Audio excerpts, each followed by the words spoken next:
এবার উপস্থাপিকাকে রাজাকারের বাচ্চা বলায় ক্ষেপে গেলেন উপস্থাপিকা দীপ্তি চৌধুরী। আপনার কোনো অধিকার নেই আমাকে রাজাকারের সন্তান বলার। আমি একটা মুক্তিযোদ্ধা পরিবারের সন্তান।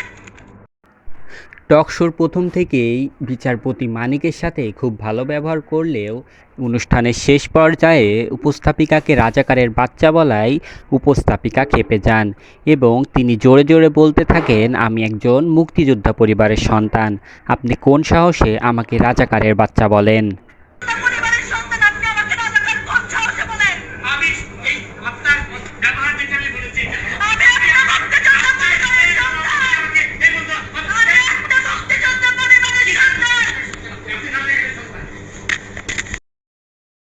টক শোতে তর্কাতর্কি শুরু হয়ে গেলে দীপ্তি চৌধুরী যখন রেগে যান তখন আর টক শোটি কন্টিনিউ করা সম্ভব হয়নি, যার ফলে এখানেই শেষ করে দেওয়া হয় টক শোটি।